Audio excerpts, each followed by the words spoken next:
अब मैं आप लोग अगर थोड़ी देर रुकेंगे तो अच्छा है, क्योंकि अगला भी इसी से कहीं ना कहीं उत्तर प्रदेश लखीमपुर कांड की बात है।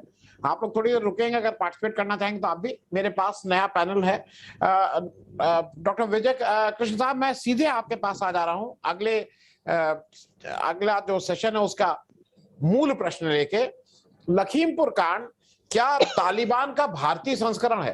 तालिबान को हम उस तरह से ले रहे हैं कि जिस तरह से एक आतंकवाद, एक उस तरह की बात है। क्योंकि डॉक्टर साहब ये जरा बताइए, जैसे अभी कहा जा रहा है कि छत्तीसगढ़ में भी तुरंत एक कल ही हुआ कि छत्तीसगढ़ में भी इस तरह से कोई गाड़ी आके उसने वो कर दिया। वो एक उसका फिर है कि गांजा था या क्या था। ये रोड रेज की बात नहीं थी, क्योंकि मुझे नहीं समझ में आ रहा है कि उस दिन जो गाड़ी चढ़ाई गई वो क्या दिखाना चाहते थे टेनी जी या टेनी जी के पुत्र एलिजिडली उनके जो मोनू मिश्रा जी चला रहे थे। क्योंकि वो वर्चस्व था, क्या था, वो क्या दिखाना चाह रहे थे उस दिन। मैं डॉक्टर विजय कृष्ण साहब आपसे समझना चाहूंगा। तो बहुत बहुत धन्यवाद आनंद जी, और नमस्कार आपको सभी पैनलिस्ट को। और बड़ा अच्छा लगा कि दारापुरी साहब जब बनारस में कभी एसपी वो उसमें फाइनेंस वो उसमें होते थे इकोनॉमिक ऑफिस में, तब मेरी मुलाकात इनसे हुई। शायद वो भी भूल गए होंगे, लेकिन बड़ा अच्छा लगा उनसे मिलके। नहीं, मैं आग्रह करूंगा थोड़ी देर रुक जाए दारापुरी साहब और प्रोफेसर साहब, थोड़ा आप भी इसमें। हाँ जी। सुप्रिया जी रहती तो और अच्छा लगता है, क्योंकि उनको भी मैं फॉलो करता रहता हूँ टीवी पे। जी जी। लेकिन अभी लगता है कहीं है नहीं। देखिए सर, लखीमपुर की घटना जो है, उस पूरी घटना को अगर आप एक राजनीतिक केवल बहस के अलग हटके जरा सा मैं उस पर अब विचार करना चाहता हूँ, आपसे डिस्कस करना चाहता हूँ। अगर पूरी क्रोनोलॉजी समझ, एक मंत्री जो मोनू मिश्रा के पिताजी हैं, उनका कुछ दिन पहले का बयान किसानों को संबोधित करते हुए कि 2 दिन में सुधर जाओ, नहीं तो मैं 2 मिनट में ठीक कर दूंगा। मतलब क्या राष्ट्रवादियों की सोच इस तरह की है? क्या ये किसान किसी दूसरे देश के हैं? ये हिंदुस्तान के ही है ना। और जो स्टेट का मुखिया होता है, चाहे वो मंत्री हो चाहे कोई भी हो, उसको हम चुनते हैं, पब्लिक चुनती है, हमारे वोट से ही वो जाते हैं। तो क्या पब्लिक ऐसे लोगों का चुनाव इसलिए करती है कि अगर वो किसी समस्या में फंसे और अपनी समस्याओं का मांग उठावे, तो उसे ये कहा जाए कि तुम कैसे इस मांग को उठा रहे हो, तुमको मैं ठीक कर दूंगा। और तुम्हारी ये हिम्मत कैसे पड़ गई कि तुम अपनी ये बात पे अड़े हो, तुम इतने दिन से आंदोलन कर रहे हो, हम जो कह रहे हैं वही सही है। ये कौन सी मानसिकता है? और उसके बाद का ये घटनाक्रम देखिए सर, ये उसी सोच का परिचायक है कि तुम्हारी हिम्मत कैसे पड़ी प्रदर्शन करने की, मैं तुम्हारे पे गाड़ी चढ़ा दूंगा। मैं मान लेता हूं 1 मिनट के लिए कि उस पर आरोप है, अभी वो आरोप सिद्ध नहीं हुआ मंत्री जी के पुत्र पे, तो कानून अपना काम कर रहा है, पुलिस अपना काम कर रही है। लेकिन जो पूरे 4-5 दिन का घटनाक्रम चला और जिस तरीके से पूरी प्रशासनिक मशीनरी उसको डिफेंड करने में लगी, कैसे, मतलब ये हो गया कि सब मंत्री जी कहते थे कि हमारा बेटा वहां नहीं था, लेकिन ये किसी ने नहीं बताया कि था कौन वहां तक, कौन था गाड़ी में, कौन चला रहा था, ये किसी ने नहीं सुना होगा। और अजीब विडंबना है कि मतलब ये कोई नहीं कर रहा। और जब मैं तो बहुत धन्यवाद देना चाहूंगा प्रियंका गांधी जी को कि जिस तरीके का उन्होंने दबाव बनाया, और अपोजिशन का ये काम है, ये होना भी चाहिए लोकतंत्र में, अपोजिशन का ये काम होना भी चाहिए कि जितना पुरजोर तरीके से, अगर ये दबाव नहीं बनता तो मुझे लगता है कि वो रोड एक्सीडेंट का केस होकर शायद हो सकता है सब रफा दफा हो जाता। तो इसके पीछे की जो सबसे बड़ी सोच है, आपने जो वर्ड यूज किया तालिबानी सोच, अगर मैं तालिबानी वर्ड कहूंगा तो ये शायद बहस कुछ दूसरे रूप में चली जाएगी, लेकिन सोच तो वही है कि अगर तुम नहीं मेरी मानोगे तो तुम्हारी खैर नहीं। और संवैधानिक पद पे बैठा हुआ आदमी जिस फिलॉसफी को वो कहता है कि हम राष्ट्रवादी सोचते हैं, उसका ये कहना 1 हफ्ते पहले,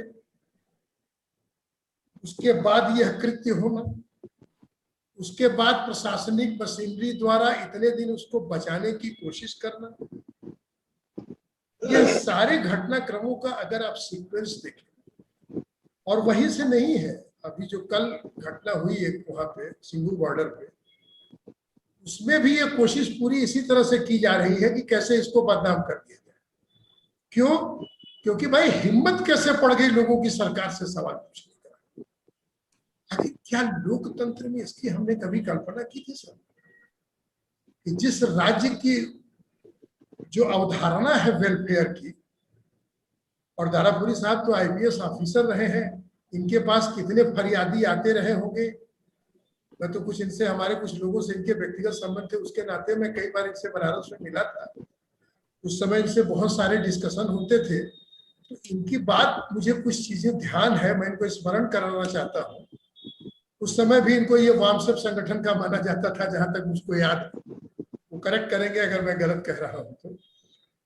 लेकिन उसके पीछे दारापुरी साहब की सोच थी कि जो वंचित वर्ग है, दलित है, पिछड़ा है, अगर मैं किसी संवैधानिक पोस्ट पर हूं तो मैं उसकी कैसे मदद कर सकूं। ये इसके पीछे की हमारी जो वेलफेयर स्टेट का, जो हमारे संविधान निर्माताओं ने जो संविधान बनाया, उसके पीछे का कंसेप्ट। बात तो होती है कि अंत्योदय की, कि अंतिम व्यक्ति पे खड़े हुए प्रावधान को कैसे लाभ मिले। और यहाँ अंतिम व्यक्ति से लेके कोई भी व्यक्ति अगर सामने खड़ा हो गया अपनी मांग लेके, और अगर वो सरकार को सूट नहीं करता, तो ये होगा कि साहब तुम्हारी हिम्मत कैसे पड़ गई, हम सरकार हैं, तुमने सोच कैसे लिया मेरे विरोध करने का।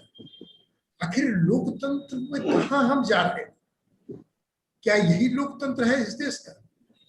सर मैं आपको बताऊं, घटनाएं यहाँ बहुत सारी हुई है, लिंचिंग की भी हुई, बहुत सारी चीजें हुई, गोकशी के नाम पे कितना हुआ। लेकिन मैं मानता हूं कि ये घटना जो है, ये अब तक की मैं सबसे भयानक घटना मानता हूं। इसमें अपरोक्ष रूप से कैसे स्टेट इसको बैकडोर से डिफेंड कर रहा है, यह बहुत ही सर खतरनाक स्थिति है जी। आखिर देश की जनता किसके पास जाएगी? मैं विप्लव जी आपसे एक चीज समझना चाह रहा हूं। मैं बहुत ही स्पेसिफिकली इसका, विप्लव जी सुप्रीम कोर्ट में प्रैक्टिस करते हैं, इस पूरे घटनाक्रम को क्राइम के, मैं दारापुरी साहब इसके बाद आपके पास थोड़ा पुलिस के एंगल से समझने के लिए आऊंगा। विप्लव जी एक चीज ये बताइए, जो 3 तारीख को ये घटना होती है, 4 को हमारे राकेश टिकैत साहब ADG law additional director general law and order जो प्रशांत कुमार साहब हैं, उनके साथ बैठ के प्रेस कॉन्फ्रेंस करते हैं। उनकी मतलब वो दोनों लोग साथ बैठे हैं, काफी प्रश्न उनसे पूछे जा रहे थे एडीजी लॉ एंड ऑर्डर से, कुछ जवाब राकेश टिकैत भी दे रहे थे। वहां सार्वजनिक रूप से उस मंच पे बैठ के राकेश टिकैत साहब ने 4 बातें कही कि भाई अब ये हम लोग तैयार हो गए हैं कि इनका पोस्टमार्टम हो जाए और उसके बाद अंतिम संस्कार हो। उसके लिए सरकार 45 लाख रुपए दे रही है, मतलब कॉम्पनसेशन या जो कहिए, एक नौकरी दे रही है। यहां तक तो मेरा कोई वो नहीं है। अब उसके बाद मैं आपसे पूछना चाह रहा हूं, उन्होंने दो बातें और कही। उन्होंने कहा कि मोनू मिश्रा के ऊपर 302 का मुकदमे की एफआईआर हो, एक ये डिमांड थी। और दूसरी डिमांड थी कि 120 बी में टेनी मिश्रा जो उनके पिता हैं और गृह मंत्री भारत सरकार में हैं, उनके ऊपर कॉन्स्पिरेसी 120 बी के तहत मुकदमा दायर हो। ये एडीजी लॉ एंड ऑर्डर के साथ उस मंच से बैठ के उन्होंने ये बात कही है। अब आज की तारीख में केंद्रीय गृह मंत्री तो, जैसा इससे पहले भी कहा गया, वो घूम घूम के डिफेंड कर रहे हैं। उस दिन भी कह रहे थे नहीं नहीं ये तो मेरा लड़का यहाँ नहीं था, वो वहां रेफरी था। फिर जब झूठ पकड़ में आया तो कहने लगे कि नहीं नहीं वो, मतलब वो न्यायिक दृष्टि से मैं केवल इसको बात वो कर रहा हूं, आपका इस पे क्या टिप्पणी, मतलब क्या होना चाहिए जो भी कोर्स हुआ है अभी तक? नमस्कार आनंद जी और बाकी पैनलिस्ट को मेरा अभिनंदन, दशहरा मुबारक हो सर सबको। और मेरा ये कहना है सर आपके इस कंसर्न्स पे कि ये कंसर्न ऑनरेबल सुप्रीम कोर्ट का भी था जब वो हियरिंग हुई, जब एक लेटर पिटीशन गया और ऑनरेबल सुप्रीम कोर्ट ने इसको सो मोटो कॉग्निजेंस लिया।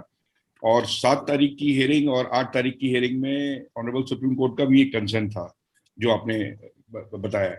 तो चूंकि 7 तारीख को उन्होंने कहा कि ठीक है हम कल अगले दिन आके बताएंगे और स्टेटस बताएंगे क्या है, उनके जो स्टैंडिंग काउंसिल थी यूपी गवर्नमेंट की, और जो नेक्स्ट डे उन्होंने स्टैंडिंग काउंसिल ने जो स्टेटस रिपोर्ट दी, that was not to the satisfaction of the honourable supreme court. उन्होंने जो कमेटी की जो मेंबरशिप थी, जितने लोग मेंबर बनाए गए थे उसके, उस पे भी उन्होंने अपनी आईब्रोज रेस की कि साहब ये कौन है। तो मतलब इससे इस लेवल की जांच हो पाएगी कि नहीं हो पाएगी, they were pretty concerned about it. और मिस्टर साल्वे रिप्रेजेंट कर रहे थे सुप्रीम कोर्ट को, उन्होंने बहुत ज्यादा कुछ ना कहा जाए ताकि वो रिकॉर्ड पे आ जाएगा, फिर मीडिया में चलेगा। तो उन्होंने कहा साहब हमें कुछ दिन का, 1 दिन का और दीजिए, हम अपनी गलती सुधारेंगे जो आज से ओवरनाइट से नहीं हुई है, हम उसको कल तक विल डू समथिंग जो आपको सेटिस्फाई करेगा, इसमें विवेचना में। This is one part of it.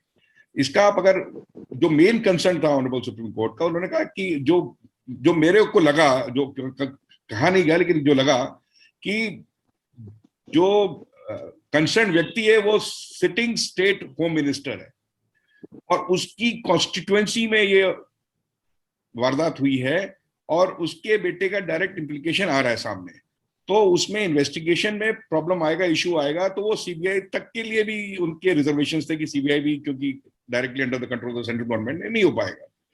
तो इसमें बेसिक जेनेसिस ये है, मेरा कहना ये है, जो अभी मैं विजय कृष्ण साहब को भी सुन रहा था, कि ये संवैधानिक पोस्ट पे बैठे हैं, तो वो उस चीज का जस्टिफिकेशन मैं नहीं मानता हूं, क्योंकि वो स्वतः 25 सितंबर को कह रहे थे कि मैं संविधान में जब मैं मंत्री बना हूं और सांसद बना हूं वो सब बाद में है, उससे पहले का मेरा इतिहास जान लीजिए। ये उसके बिल्कुल ओपन स्टेटमेंट है, पब्लिक स्टेटमेंट दिए हैं इन सज्जन ने। और जैसे ही इन्होंने ये बोला है कि मेरे को आप पहले से जान लीजिए, तो वो ये माना जाता है कि वो जो बनने और संसद बनने की जो शपथ है उसको उन्होंने ओवररीच कर दिया है। वो मतलब वो उसको रिकॉग्नाइज ही नहीं कर रहे स्वतः। तो जब वो स्वतः रिकॉग्नाइज नहीं कर रहे हैं और इनकी गवर्नमेंट में भी वो जानकारी में आ गया होगा, प्रधानमंत्री जी की जानकारी में आ गया होगा, पूरी काउंसिल ऑफ मिनिस्टर्स की जानकारी में आ गया होगा, तो उनको सबसे पहले कि जो व्यक्ति अपनी शपथ को नहीं मान रहा है उसको as setting up an example they should say कि भैया अभी आप अपना पुराना इतिहास ही जानिए, अभी आप अपना इस्तीफा दे दिए और आप ही की कॉन्स्टिट्यूएंसी में और आपकी जुरिडिक्शन में ये हुआ है, ये आपके उपस्थिति में इसकी अच्छी विवेचना नहीं हो पाएगी। क्योंकि ये नहीं किया गया केंद्र सरकार के द्वारा, तो वो ये टैसिट वे में, मेरा ओपिनियन ये है कि वो ये मानते हैं कि जो उन्होंने कहा था 25 सितंबर को, सरकार उसे एग्री करती है कि इनका पुराना इतिहास भी हमने इनको देखते हैं इसीलिए मंत्री बनाया है, तो हम एग्री करते हैं कि साहब इनका पुराना इतिहास रहेगा, चलने दिया जाएगा। जेनेसिस क्या था जो मेरे को समझ में आता है, जेनेसिस ये था कि सब फार्मर प्रोटेस्ट चल रहा है, कई महीनों से चल रहा है, ऑलमोस्ट साल से ऊपर हो गया है, चल रहा है, और ये राजगृह मंत्री हैं, इनकी कॉन्स्टिट्यूएंसी में है और फार्मर हो रहा है, तो इनको जरूर बातचीत हुई होगी, भाई तुम होम मिनिस्टर हो, तुम्हारी कॉन्स्टिट्यूएंसी में इतने किसान लोग इतने लार्ज नंबर्स में प्रोटेस्ट कर रहे हैं, तुम लॉ एंड ऑर्डर को नहीं सिचुएशन कर पा रहे हो, तुम अपने यहाँ का होने वाले एक फंक्शन को तुम डील नहीं कर पा रहे हो, तो उनको लगा होगा, कुछ इश्यू लगा होगा कि साहब मेरे को बताया जा रहा है, मेरी कमी को बताया जा रहा है, मैं नहीं कर पा रहा हूं, तो उसको मैं कैसे डील करूं। तो उसको डील करने में उनको जो पुराना वाला उनका जो इन्होंने अपने वर्चस्व के बारे में बताया, उन्होंने कहा चलो मैं इसी के हिसाब से करता हूं। ये हो जाने के बाद में आप इसमें एक चीज और देखिएगा, जो कई लोग हैं, जब आप वो जितने भी जो वीडियो वायरल हुआ है जिसमें जो गाड़ी मारती हुई चली जा रही है, आई कैन अंडरस्टैंड कि अगर वो बाय मिस्टेक अगर कोई कहे एक्सीडेंट का है, तो ये नॉर्मली देखा जाता है कि अगर किसी की गाड़ी किसी को मार देती है, हिट करती है, कुछ करती है, तो इमीडिएटली गाड़ी को रोकती है, वो कार रोकती है, जीप रोकती है कि क्या हो गया, कौन नीचे आ गया, नहीं आ गया, क्या आ गया। ये आप देखिएगा वो मारते हुए चली जा रही है, बहुत हाई स्पीड में चली जा रही है। तो it was thoughtful, it was deliberate, it was done with premeditated designs. जो भी गाड़ी चला रहा था, नहीं चला रहा था, वो इन्वेस्टिगेशन का विषय अपना आएगा। लेकिन ये वारदात हुई है उनकी कॉन्स्टिट्यूएंसी में, तो उनका और उसमें इनके बेटे का इम्प्लीकेशन है, और इसमें 120 बी और 34 का according to my legal opinion implication आता है, क्योंकि आपकी कॉन्स्टिट्यूएंसी में आपको आपका लॉ एंड ऑर्डर, आप मिनिस्टर भी हैं, state union minister for state for home affairs, उसके बावजूद आपके यहाँ लॉ एंड ऑर्डर का प्रॉब्लम हो गया, तो उनको उस पद पे रहने का कोई हक नहीं है, उनको खुद मॉरली दे देना चाहिए, और नहीं हो तो सरकार से इनका इस्तीफा ले लेना चाहिए। विप्लव जी, मैं दारापुरी साहब आपसे एक चीज और समझ लूं, जो इस समय दारापुरी साहब, जैसे पुलिस जिस ढंग से इतना नरमी बरत रही है, पहले बुलाया फिर बुलाया, अब एक ही चीज रह गई थी, कुछ लोग कह रहे थे कि इनविटेशन कार्ड छपवाना रह गया था, कि भाई एक इनविटेशन कार्ड भी भेज देते कि आप आ जाइए अगर आपका मन करे, नहीं तो हम ही मतलब इतनी नरमी क्यों? हमने तो भाई इतना सहृदय पुलिस को आज तक नहीं देखा है। आप भाई पुलिस कर्मी रहे हैं, आपकी माफी के साथ पुलिस के बारे में हम सब लोगों को लगता है जिससे जान बचे तो इनके पास ही ना रहे तो अच्छा है। ये क्या था, पुलिस इतनी नरम कैसे हो गई एकदम से, चेंज ऑफ हार्ट क्या हो गया भाई? देखिए ऐसा है, उत्तर प्रदेश में पुलिस जो है इसी तरह से चल रही है। जहां सख्ती करनी है, आपको अमिताभ ठाकुर की गिरफ्तारी का मालूम होगा कि शायद 1:50 पर एफआईआर हुई थी और 2 बजे पुलिस ने उनको घर से टांग के मतलब ले गए थे। ऐसा मतलब इतनी प्रॉम्प्ट थी पुलिस जो है कि उसको घर से टांग के लेगी 10 मिनट के अंदर।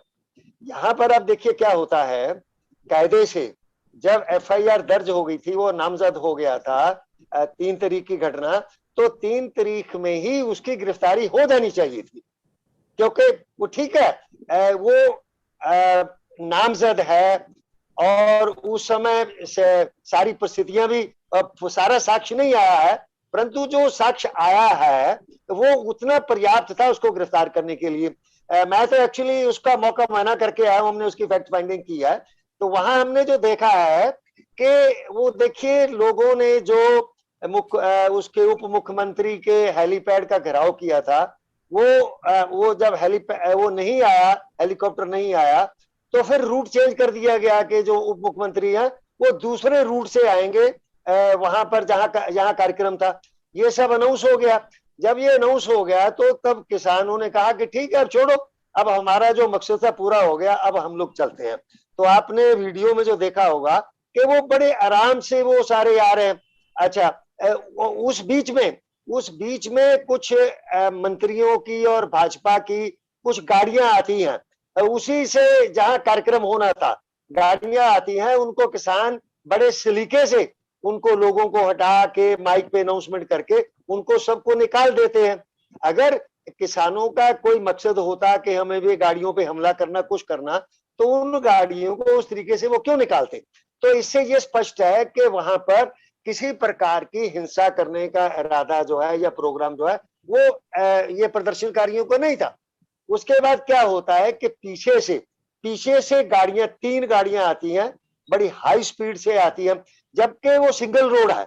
वो सिंगल रोड है कि अगर 4-5 लोग एक साथ मतलब खड़े होकर चलना शुरू कर दे या एक गाड़ी हो जाए तो फिर वहां जगह नहीं बचती दूसरी गाड़ी के निकलने के लिए। अब वहां पर वो भीड़ थी, तो जब वो निश्चिंत होके अपना इकट्ठे अपना वापस आ रहे हैं तो पीछे से 3 गाड़ियां बहुत स्पीड से आती है और हूटर बजाते आती है और उनको रौंदती हुई चली जाती है।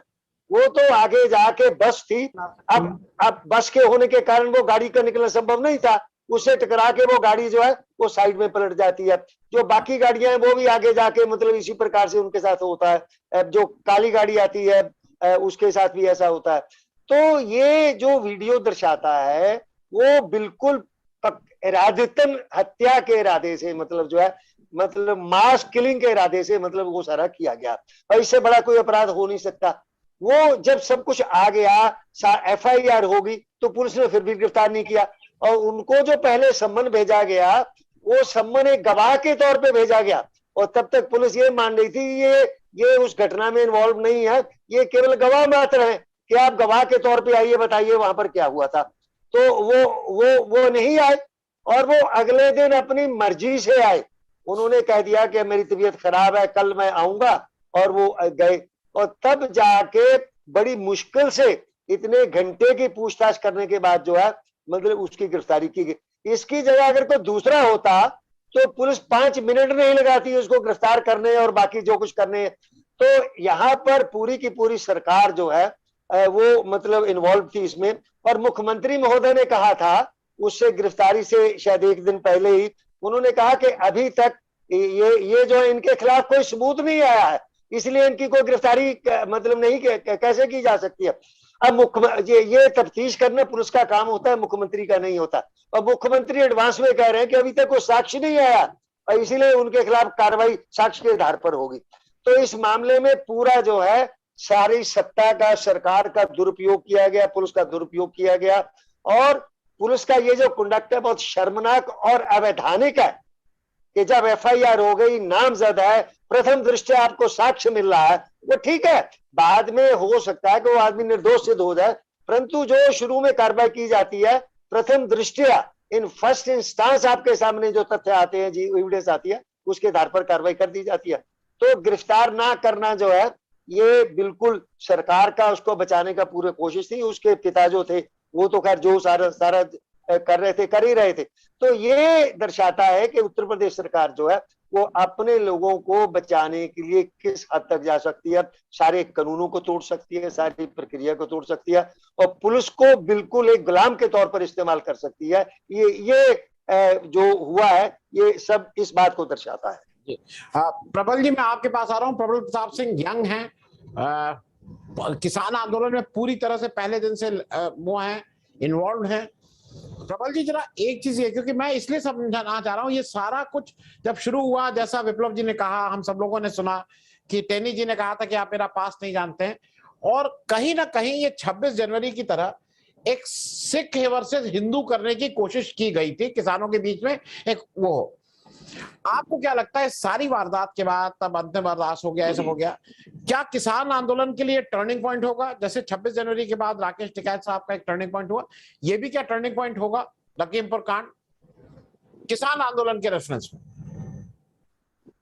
जिस तरीके से ये घटनाएं लखीमपुर खीरी की हुई, जिसके बारे में विस्तृत जानकारी दारापुरी जी और बाकी विप्लव लोगों ने कहा, उसमें बहुत ज्यादा बातें बताने लायक नहीं, लेकिन एक टर्निंग पॉइंट ये है कि किसान आंदोलन और व्यापक हो गया।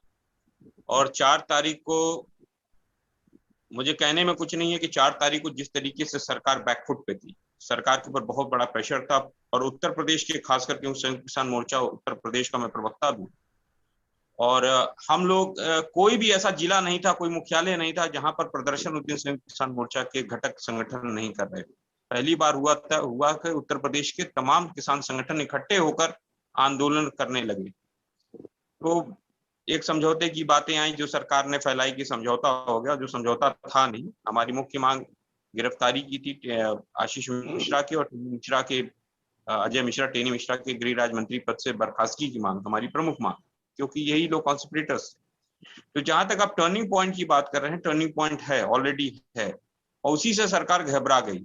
सरकार ने जो कोशिश की, इसके पीछे एक बहुत बड़ी साजिश है। जो तराई बेल्ट में जो सिख कम्युनिटी के फार्मर्स हैं, करीब करीब वो 7 से 8 जिले उत्तर प्रदेश के तराई बेल्ट में, और करीब करीब मेरे हिसाब से 2 या 3 जिले उत्तराखंड के तराई बेल्ट के, ये किसान जो संगठन हैं, वहां पे सिखों की आबादी बहुत ज्यादा है, जो पंजाब से आए हुए हैं काफी 40 साल पहले। उन्होंने जंगलों को काट कर, और सरकार ने बसाया, उन्हें जमीनें दी, कहा कि आइए और यहाँ पर आप जो है खेती करिए, हमारे लोगों को भी खेती सिखाइए, और समृद्ध इलाके बना दिए। वो पिछड़े हुए इलाके उत्तर प्रदेश की हुआ करते थे कभी, आज से 40-50 साल पहले, आज वो समृद्ध इलाकों में गिने जाते हैं। खेती की उन्होंने, तो उसमें जो कंट्रीब्यूशन उत्तर प्रदेश में इस भूभाग के लोगों का था, उसको तोड़ने के लिए, उनको हटाने के लिए ये बहुत बड़ी साजिश भारतीय जनता पार्टी ने सिख वर्सेस हिंदू की करने की कोशिश की। और वो एक चीज तो है, अदृश्य शक्ति है कोई इस आंदोलन को चला रही। इस आंदोलन में जब जब साजिशें होती है तो आंदोलन अपने आप उठ खड़ा होता है। कल भी जो सिंघू बॉर्डर की जो घटना हुई है, नृशंस हत्या जो लखबीर सिंह की हुई है, उसका कोई भी संगठन और कोई भी आंदोलन समर्थन तो नहीं कर सकता, कोई भी मानव समाज का व्यक्ति, सभ्य समाज का व्यक्ति उसके, लेकिन उसके साथ साथ वो व्यक्ति जो निहंग पकड़े गए हैं, उन निहंगों के ग्रुप के बारे में आपको बताना चाहता हूं कि जो बात जानकारी आ नहीं रही है कि सिंघू बॉर्डर का जो बैरिकेटिंग है, जो आप गए भी है, बैरिकेटिंग लगी है। पुलिस ने जो हमें रोक दिया था, हमारे आंदोलन के जो लोग पंजाब और हरियाणा से आ रहे थे, वो वहीं पे रुके। ये निहंगों का जो ये ग्रुप है, और ये वो ग्रुप है जो सरकार इनको ज्यादा इनको समर्थन करती है, लगातार समर्थन भी करती है।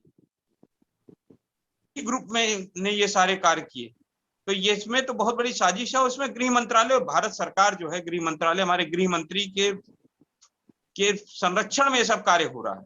चाहे वो लखीमपुर खीरी की घटना हो, जिसमें एक तस्कर, एक लकड़ी चोर, एक डीजल सप्लायर, एक डीजल तस्कर जो है, वो आज गृह राज्य मंत्री।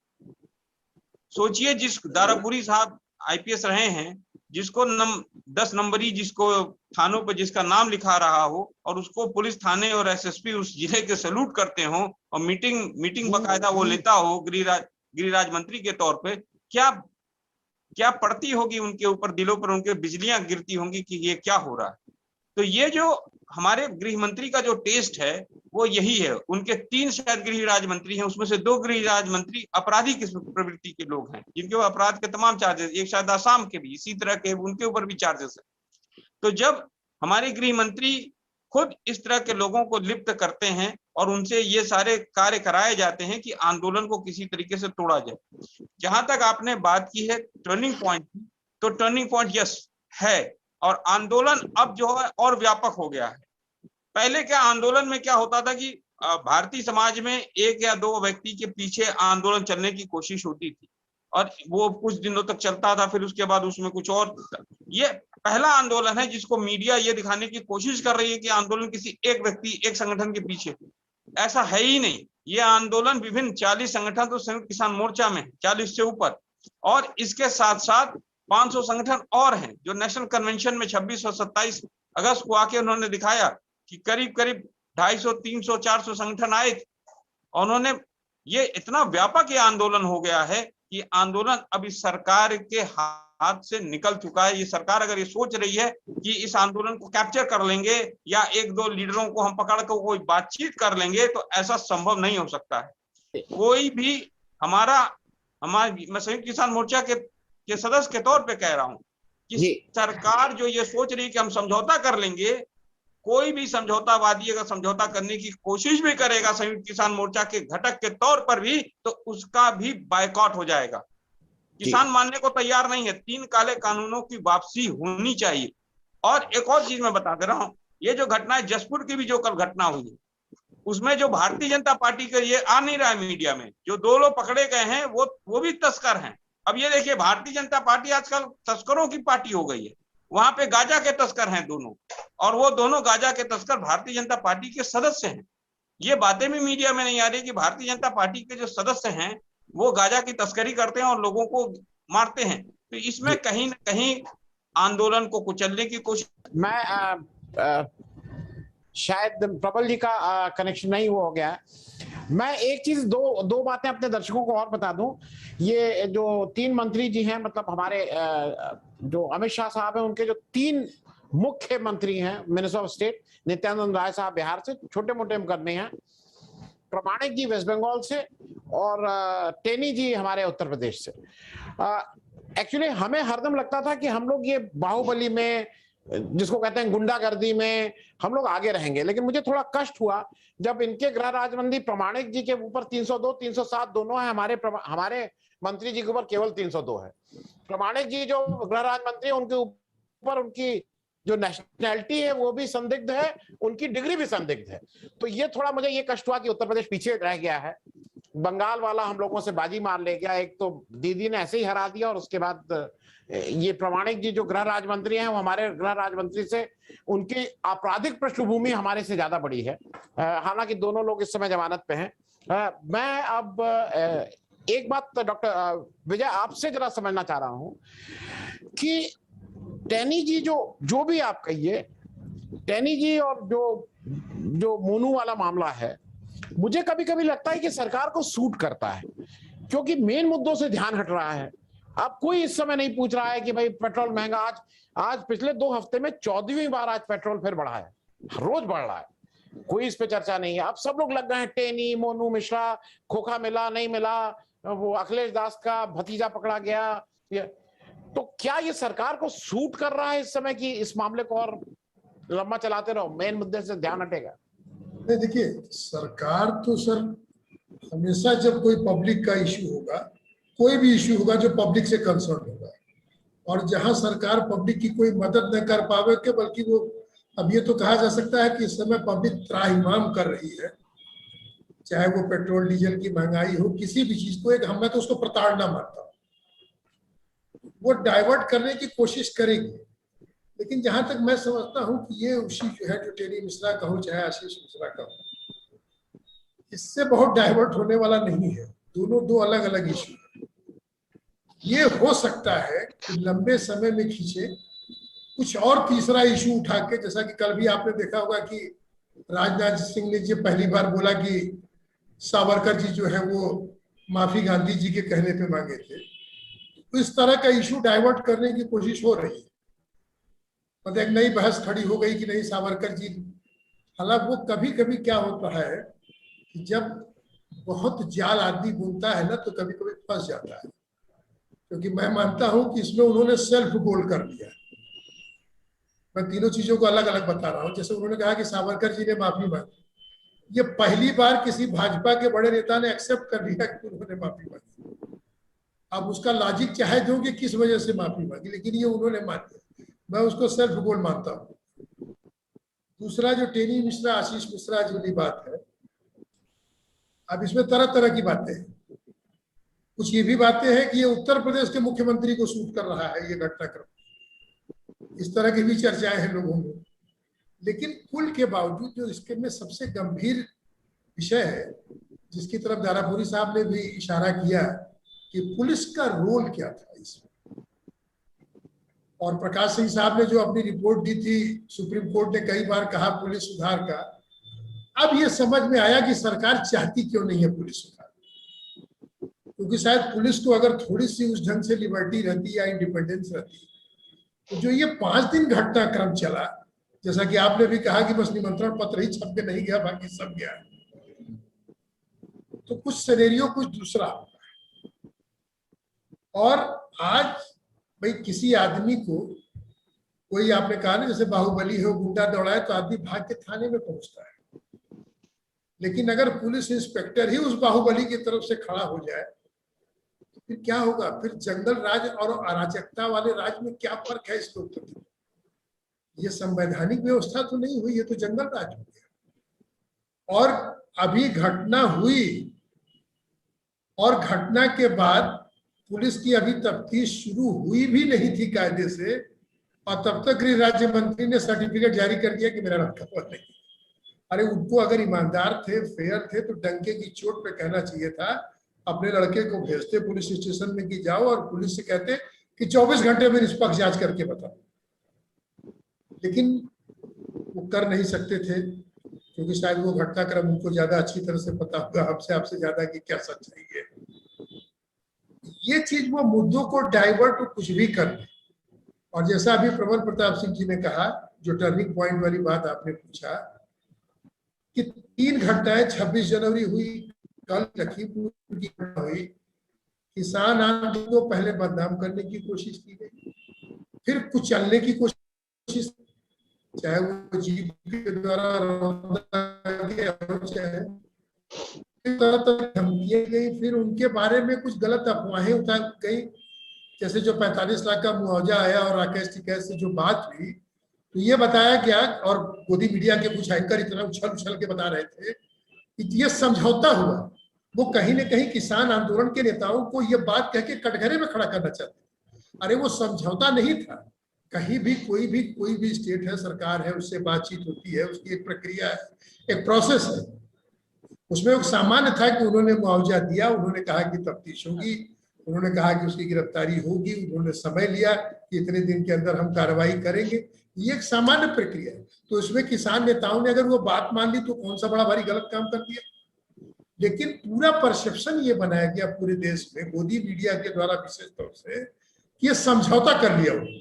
और ठीक कहा सिंह साहब ने, ये सब चालबाजी जालसाजी वो कितनों करें, क्योंकि अब उस स्टेज से बाहर निकल चुका है किसान आंदोलन। अरे साहब, दुनिया में कोई इतना बड़ा आंदोलन चला है, मैं तो सलूट करता हूँ उन किसानों को, खाली किसान नेताओं को नहीं, कि 10 महीने से बताइए वो लोग बैठे, कोई इतना बड़ा आंदोलन आज तक देश में चला है क्या? स्वतंत्रता आंदोलन के बाद, मतलब वो आंदोलन चला होगा कई साल गांधी जी के नेतृत्व में, बड़े बड़े नेता, लेकिन उसके बाद आजाद हिंदुस्तान में मैं समझता हूँ कि इतना बड़ा आंदोलन जो चल रहा है वो काबिले तारीफ है। और जो आप कह रहे हैं कि मुद्दे को डाइवर्ट करने की कोशिश, तो अभी हो सकता है कुछ और भी वो लोग करें, और करेंगे ही, क्योंकि वो वहां उनके तथाकथित राष्ट्रवाद को जब चुनौती मिलेगी तो उसको वो कुचलने की हर संभव कोशिश करेंगे, हर तरह के ताना बाना बुनेंगे, चाहे जैसे हो, एन के एन प्रकारेण। वो है ना कि मतलब छल बल किसी चीज से भी वो इसको पूरी कोशिश करेंगे, लेकिन हर समय हर चीज सफल नहीं होती है। कुछ नेचुरल जस्टिस भी होता है। अगर प्रकृति है तो कुछ ऐसा नहीं है कि जो वो चाहेंगे हमेशा वही। जी जी, मैं विप्लव जी आपके पास आ रहा हूँ, दारापुरी साहब उसके बाद आपके पास। विप्लव एक चीज मुझे बताइए, क्योंकि एक मुद्दा और है, वो डायरेक्टली लखीमपुर नहीं है लेकिन वो कहीं ना कहीं रिलेट कर रहा है। दो बड़े बाप के बेटे, एक बड़े आदमी मंत्री, मतलब मंत्री से बड़ा क्या हो सकता है, और उधर एक शाहरुख खान साहब, बड़े हिंदुस्तान के बड़े अदाकार। दोनों के बेटे अलग अलग जगहों पे पकड़े जाते हैं, और सरप्राइजिंगली दोनों 3 तारीख को। अच्छा, जो मैं समझता हूं, जो मेरा नैरेटिव है, 3 को जब शाहरुख खान के वो लड़के पकड़े जाते हैं, और जैसा नवाब मलिक साहब आरोप लगा रहे हैं कि वो बीजेपी के कुछ लोग मिलकर उस सारे काम को किए हैं, तो वो शायद वो नैरेटिव बनाने की कोशिश थी, उसको एक बड़ा नैरेटिव बना दो। लेकिन जैसा डॉक्टर विजय, जैसा प्रबल जी ने कहा कि एक ईश्वरीय न्याय होता है, ये शाम तक एक घटना हो गई और वो घटना बैकग्राउंड में चली गई। आप जरा मुझे ये बताइए विप्लव, कि जो मैं जितना समझता हूं इस ड्रग रग को, कि अगर पोजेशन ऑफ ड्रग आपके पास नहीं है तो कोई केस ही नहीं बनता है, मोटे तौर पे। अगर आपके पास ड्रग आपके पास से पाई नहीं जा रही है तो ये केस नहीं बनता है, नंबर 1। उसके पास से ड्रग नहीं पाई गई, मैं उसका पैरवी नहीं कर रहा हूं। अब इनको क्या लगा कि इसको तो पकड़ लिया है, अब इसको, ये मैं आपके कुछ और विद्वान वकीलों से ही, मैं इतना काबिल नहीं हूं, उन्होंने बताया कि अब दिक्कत क्या हुई सेंट्रल गवर्नमेंट को, उनको लगा कि अब जब पकड़ लिया है तो कोई केस बनाओ कि इनका रिलेशनशिप विद ड्रग पैडलर्स है, क्योंकि ये कोई केस ही नहीं है। If you are not having a possession, अगर पोजेशन नहीं तो कोई केस नहीं, तो अब उस पर घुमाना शुरू किया। तो ये मैं आपसे पूछ रहा हूं कि 2 बड़े बाप के बेटे, तो क्या एक बड़े बाप का बेटा, भाई मंत्री का बेटा, अदाकार का बेटा, एक बड़े बाप का बेटे को अभी तक जिस ढंग से ट्रीट किया जा रहा है शाहरुख खान के लड़के को, तो क्या वो फिल्मी अदाकार हैं इस वजह से, कि उनके नाम के आगे खान लगा है इस वजह से? मैं जरा आपसे समझना चाह रहा हूं सर। ये इसका जो दोनों इंसिडेंट आपने जिक्र किए हैं, इसको सिर्फ एक ही पैरामीटर से जांचना चाहिए, एक ही parameter, which is rule of law. और रूल ऑफ लॉ में आप देखिएगा, जो इनकी एफआईआर हुई है, पहले हम लखीमपुर वाला इंसिडेंट लेते हैं, तो लखीमपुर वाले इंसिडेंट में एक कमी जो मेरे को लग रही है कि वो जब एफआईआर रजिस्टर हुई है तो हर आदमी वो बात कर रहा है कि सब 4 किसान की डेथ हो गई, 4 दूसरे लोगों की डेथ होगी, 8 लोगों की डेथ होगी। लेकिन जिस मंशा से कार चलाई गई, जिसमें 4 लोग 4 पीपल डाइड, उसमें 4 से ज्यादा भी हो सकते थे, क्योंकि वो भीड़ पे वो चढ़ाते चले गए। ईश्वरी दृष्टि से 4 की मृत्यु हुई है, बाकी का इंजरी हुई है, क्या हुई है उसके बारे में कुछ नहीं आ रहा है। तो इसमें 307 भी लगना चाहिए, 307 आईपीसी भी लगनी चाहिए, जो नहीं लगी, क्योंकि 307 की मैं कितनों को भी लगा सकता हूँ, चाहे 4 हो, 10 हो, 5 हो, 1 हो, कुछ भी हो। तो 307 जो इंजर्ड हो, दैट उनका भी इम्प्लीकेशन होना चाहिए। और ये जो उन्होंने एक सेक्शन लगाया है 279, लापरवाही से गाड़ी चलाना, उसके अलावा जो इट वाज लापरवाही से नहीं था, वो प्री मेडिटेटेड डेलिबरेट उस रोड पे उस तरह से चलाएगी गाड़ी, उसके लिए किसी भी एक कंट्री के किसी भी आदमी से, किसी भी स्टेट से एक इंडिपेंडेंट ओपिनियन ले लीजिए, वो यही बताएगा कि साहब ये डेलिबरेट एक्ट था। तो उसमें रूल ऑफ लॉ क्या कहता है, वो हमारे फेलो पैनलिस्ट ने ऑलरेडी बता दिया है। वो बिना किसी लाग लपेट के किसी भी तरह से रिलीजियसली फॉलो होना चाहिए था, जो नहीं हुआ है। और वो क्यों नहीं हुआ है उसका मैं पहले बता चुका हूं, कि क्योंकि वो डायरेक्टली सेंट्रल गवर्नमेंट के मिनिस्टर से वो लोग सब अप्लाई किए हुए थे, उसमें उनका चल रहा था। Now coming to the second part on Bombay thing, Shahrukh Khan son, उसमें उनके अगेंस्ट में, लड़के के अगेंस्ट में 4 सेक्शन लगाए हैं, 8C, 20B, 27 and 35 of NDPS act. इन चारों की भी इंग्रेडिएंट सेटिस्फाई नहीं करती उसकी अरेस्ट को। अगर हम रूल ऑफ लॉ की बात करें, कि जो इतनी दिन से बहस चल रही है, चल रहा है, वो फैक्चुअल बेसिस पे चल रहा है, लेकिन ये कोई अभी तक किसी ने ये प्रोविजंस उस पर अप्लाई करते हैं या नहीं करते हैं, ये अभी तक किसी ने आर्ग्यू नहीं किया है। और ये क्योंकि स्पेशल स्टैट्यूट है एनडीपीएस और क्रिमिनल लॉ से रिलेट करता है, और फंडामेंटल राइट आर्टिकल 21 को सीधा अट्रैक्ट करता है, किसी की भी लाइफ एंड लिबर्टी को आप तुरंत घेरे में ले लेते हैं, तो बहुत रिलीजियसली फॉलो होना चाहिए रूल ऑफ लॉ। तो 8C, 20B, 27, 35, ये किसी की भी इंग्रेडिएंट्स को, जो भी फैक्ट्स हैं जो पब्लिक डोमेन में है, वो according to my professional opinion ये किसी भी इंग्रेडिएंट को सेटिस्फाई नहीं करता है, उसकी अरेस्ट का होना ही नहीं चाहिए था। अब वो क्यों हुआ है, पॉलिटिकल रीजन से हुआ है, क्या हुआ है, वो सरकार जाने, सरकार के हिसाब से जाने, दुनिया जान रही है, उसमें कई कई चीज कहने की जरूरत नहीं है।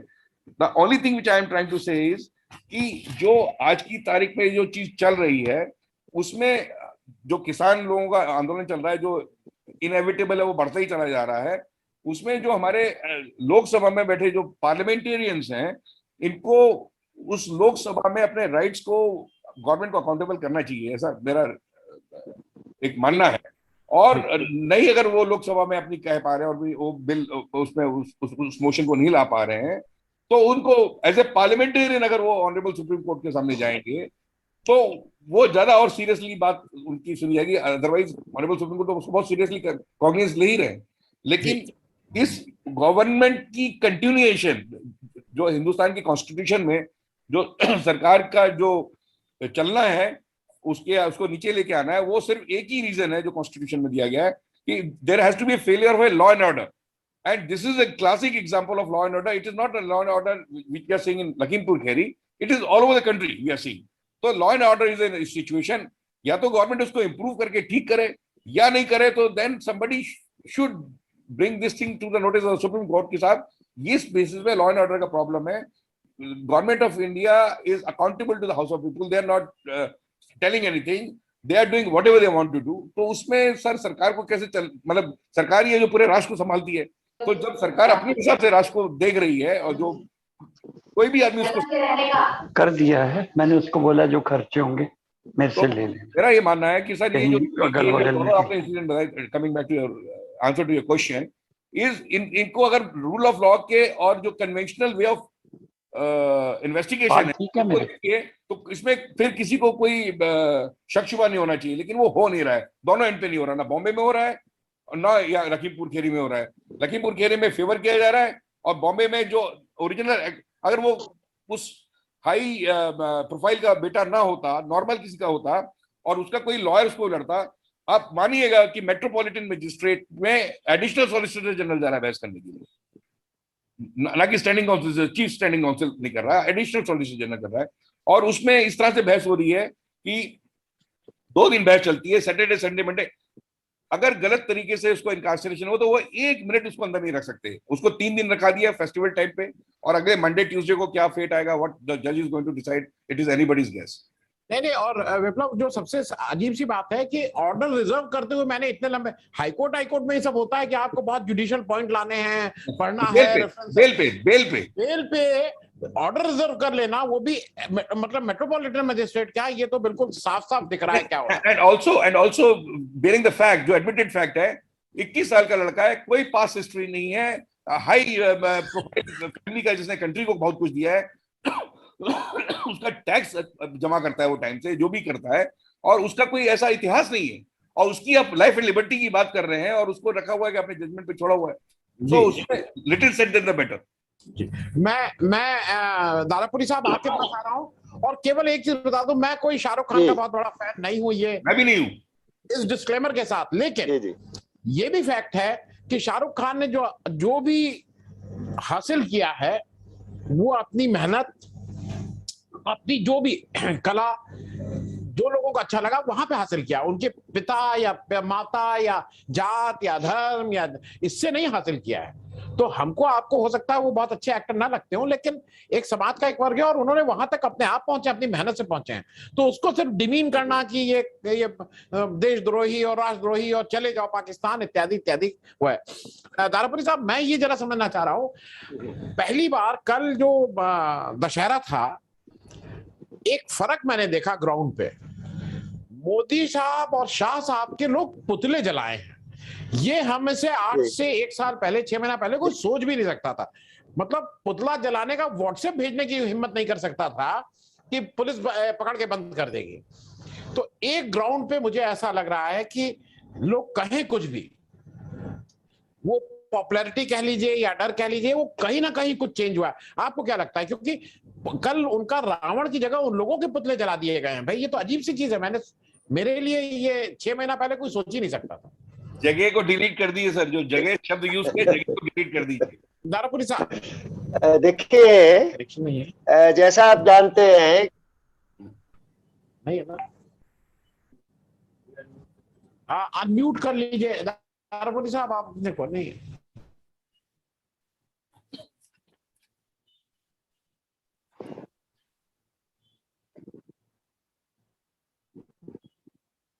हेलो, आवाज आ रही है?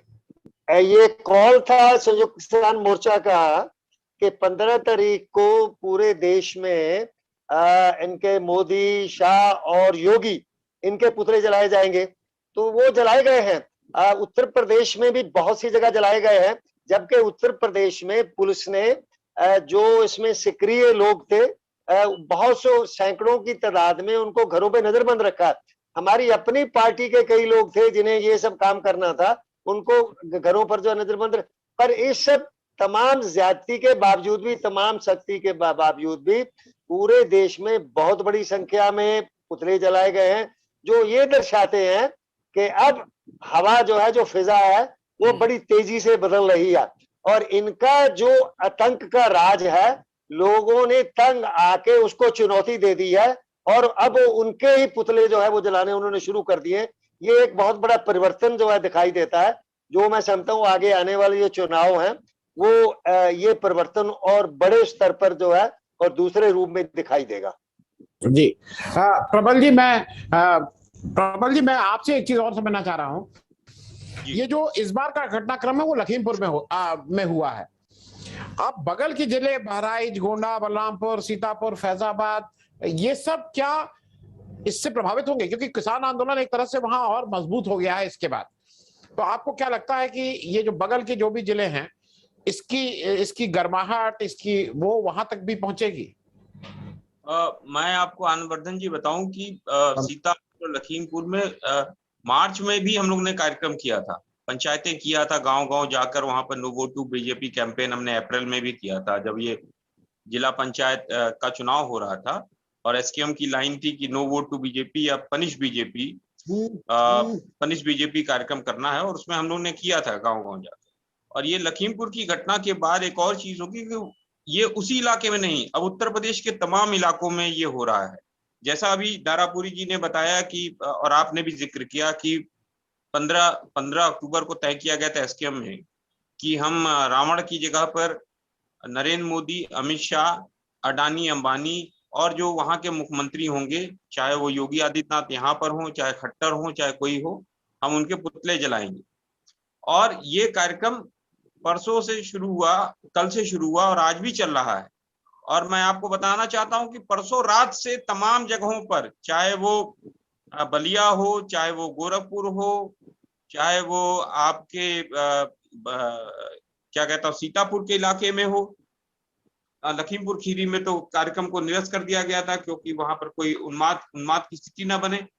तमाम, और अभी मुझे रिपोर्ट मिल रही है अमरोहा में, संभल में, तमाम जगहों पर लोगों को नजरबंद किया गया है। कल सुबह से ही नजरबंद है, लेकिन उसके बावजूद नेता नजरबंद है और कार्यकर्ता और किसान अब अपने खलिहानों में, सड़कों पर, छोटे छोटे बाजारों में जाकर नरेंद्र मोदी का पुतला फूंक रहे हैं। और आज भी पुतला फूंका जा रहा है, इवन दो अभी भी लोग नजरबंद किए गए हैं, नजरबंद हैं अभी वर्तमान में किसान नेता तमाम, हमारे भारतीय किसान असली के भी नजरबंद है अमरोहा में, संभल में।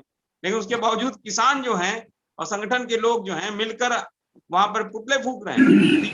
का माहौल नरेंद्र मोदी जी ने पैदा किया था, अमित शाह जी ने पैदा किया था और योगी आदित्यनाथ जी ने जो पैदा किया था, उसके खिलाफ अब जनता उठ खड़ी हुई है। और मैं कल एक और सरप्राइजिंग मैंने देखा कि जो डीजे चलते हैं, जो ये दुर्गा पूजा में और विसर्जन था, दो तीन डीजे तो मैंने देखे जिसमें इनके खिलाफ गाने चल रहे हैं।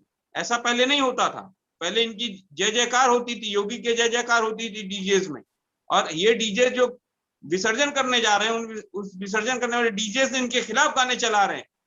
तो ये बहुत बड़ा संकेत है, एक बड़ा संकेत दिया जा रहा है कि इस तरीके से परेशान है। अभी हंगर इंडेक्स की बात हुई, हंगर इंडेक्स में हमारा स्थान तो नेपाल और सूडान और पाकिस्तान और बांग्लादेश से पीछे, जहां विश्व गुरु बनाने जा रहे हैं। और ये दावा कर रहे थे कि हम 80 करोड़ लोगों को हमने राशन पहुंचाया है, 5 किलो अनाज का नारा बोल रहे हैं, तमाम झोले छपवा रहे हैं। और पिछले 1 साल से ये कह रहे हैं कि हम 80 करोड़ लोगों को हम राशन दे रहे हैं। कभी इनकी मंत्री हैं स्मृति ईरानी, वो कहती है 80 करोड़ परिवारों को राशन दे दिया। उनके हिसाब से इस देश में 400 करोड़ लोग रहते हैं, इतने से तो निकट्टू लोग इनके मंत्रिमंडल में लोग हैं।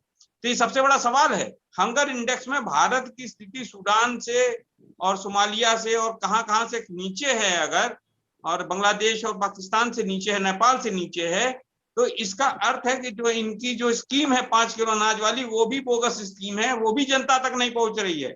उसको भी बीच में एक भारतीय जनता पार्टी के तमाम मंत्री और तमाम जो इनके पदाधिकारी और नेता हैं और अधिकारी हैं बंदरबाट कर रहे हैं। ये सबसे बड़ा प्रमाण है और इसकी जांच होनी चाहिए। और इसमें अगर जांच होगी तो पता चलेगा बहुत बड़ा भ्रष्टाचार इसमें भी निकलेगा, लाखों करोड़ों अरबों का भ्रष्टाचार। तो इसमें खाद के वितरण वाली प्रणाली से किस तरीके से ये मोदी सरकार वितरण प्रणाली में भ्रष्टाचार करा रही है और ये आरएसएस के पास पैसा पहुंच रहा होगा। गोरखपुर के अंदर जो सबसे बड़े बेईमान लोग हैं, जो इस गोरखपुर के अंदर टैक्स की चोरी सबसे बड़ा करते हैं, वो सबसे बड़े फंडर होते हैं।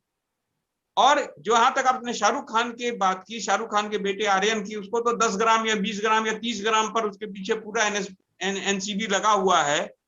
और ध्यान भटक गया लोगों का, जो 3000 किलोग्राम हीरोइन पकड़ा गया था मुंद्रा पोर्ट पर गुजरात में, अडानी के पोर्ट पर, उसकी तो चर्चा ही बंद हो गई। एनसीबी को छापा तो वहां मारना था और अडानी को गिरफ्तार करना चाहिए था, लेकिन अडानी के पास तो ये जा नहीं सकते, इनकी हिम्मत नहीं है। प्रबल जी, मैं थोड़ा सा रोक रहा हूँ, समय का वो है। दारापुरी साहब कुछ कह रहे हैं, फिर विजय भाई साहब आपके पास आ रहा हूँ। जी जी जी जी, मैं ये कह रहा था कि लखीमपुर में किसानों में जो आक्रोश था, वो मंत्री ने तो उस दिन जो कहा कि सुधर जाओ, 2 मिनट में सुधार देंगे, पलिया क्या आपको उत्तर प्रदेश छुड़वा देंगे, उससे पहले मंत्री ने चुनाव और उसके बीच में एक और नैरेटिव चलाया था। नैरेटिव ये चलाया था कि हम यहाँ ये जो जितने सरदार हैं, सिख है, सबको यहाँ से भगा देंगे और इन सबकी जमीनें आप लोगों में बांट देंगे। तो ये मैं जब फैक्ट फाइंडिंग के लिए गया, वहां पर ये इसका बहुत चर्चा था कि मंत्री का तो इतना बड़ा डिजाइन है कि इनको वहां से भगाने का है और जमीनों को हथिया के लोगों में बांटने का है। वो भी आक्रोश का एक बड़ा कारण था, जिसके कारण वो उस दिन ये सारा प्रदर्शन हुआ। मैं खत्म करने से पहले डॉक्टर विजय आपसे एक विप्लव साहब आपसे आग्रह करूंगा, अगले वाले सेशन के लिए आप लोग जाएंगे क्योंकि उसमें कुछ वकील साहब की जरूरत है। डॉक्टर विजय साहब, खत्म करने से पहले एक लास्ट वर्ड, और ये थोड़ा इससे अलग हटके है, ये पॉलिटिकल, मैं सिर्फ बात आपसे पूछना चाह रहा हूं, टेनी जी को रखने से ज्यादा नुकसान है या टेनी जी को निकालने से ज्यादा नुकसान है भाजपा का चुनावी दृष्टिकोण से? देखिए, अब मैंने आपसे कहा ना सर कि जाल में खुद फंस जाता है। अब वो निकालेंगे तो इसका मतलब उन्होंने एक्सेप्ट कर लिया कि अब तक जो आरोप है वो सही है, और रखना तो उनके लिए अब वो तो सात छछूंदर वाली स्थिति हो गई। अगर शुरू में ही खुद उन्होंने अपने से इस्तीफा दे दिया होता और जांच के लिए वेलकम करते तो शायद सिनेरियो दूसरा होता। और प्रबल जी ने जो एक बात कही, मैं उसी पर कहूंगा कि उन्होंने कहा कि स्मृति जी ने कहा कि 80 करोड़ परिवारों को, उन्होंने ठीक ही कहा होगा, क्योंकि 600 करोड़ लोगों का तो वोट लेके ये सरकार ही बनी है। मोदी जी ने कहा था कि 600 करोड़, तो उसमें 400 करोड़ लोग हो सकते हैं उनके। और दूसरा सर, वो हरियाणा के जो मुख्यमंत्री जी का भी बयान था, जो मैंने शुरुआत में ही अपने कहा कि सारा सीक्वेंस आप देख लीजिए, वो एक ही इंग्रेडिएंट आपको हर जगह मिलेगा। जो एसेंस है साइकोलॉजी का, वो पूरी चीज आप देखिए। अगर सीक्वेंस में सरकार की कार्यप्रणाली हो, चाहे उनके जो रहनुमा लोग हो उनमें हो, तो सबका प्राय मूल एक ही सेंस है उसमें कि मेरे खिलाफ कैसे तुम्हारी हिम्मत कैसे हो गई सवाल पूछने। ये सबसे खतरनाक चीज है। और मैंने कहा ना कि ये सबसे बड़ी त्रासदी होने वाली है, और ये मैं इसको सबसे गंभीर घटना मानता हूँ लखीमपुर का, क्योंकि जो इसका मैसेज है पब्लिक के लिए, वो लोकतंत्र के लिए बहुत ही खतरनाक है। जी बहुत बहुत जी, बहुत बहुत धन्यवाद विजय भाई साहब ज्वाइन करने के लिए। आप लोग जो दारापुरी साहब को बहुत दिन बाद मुलाकात हुई, एक बार फिर से नमस्कार। दारापुरी साहब बहुत बहुत धन्यवाद आपका ज्वाइन करने के लिए। आप लोग कुछ देर अगर रुके रहेंगे तो अच्छा है, इस चर्चा को आगे बढ़ा रहे हैं। अगर आपको दी पब्लिक के कार्यक्रम पसंद आते हैं तो इन्हें लाइक करें। अगर आप इस वीडियो को YouTube पर देख रहे हैं तो चैनल को सब्सक्राइब करें, और अगर आप इसे Facebook पर देख रहे हैं तो दी पब्लिक के पेज को लाइक करें। अगर आप चाहते हैं कि हम निष्पक्ष पत्रकारिता को जारी रखते हुए आपसे जुड़े मुद्दों पर सवाल उठाते रहें तो हमें सहयोग करें। आपका छोटा से छोटा सहयोग भी इस मुहिम को जारी रखने में हमें ताकत देगा। डोनेट करने के लिए डिटेल्स जो हैं वो डिस्क्रिप्शन बॉक्स में दी गई हैं। धन्यवाद।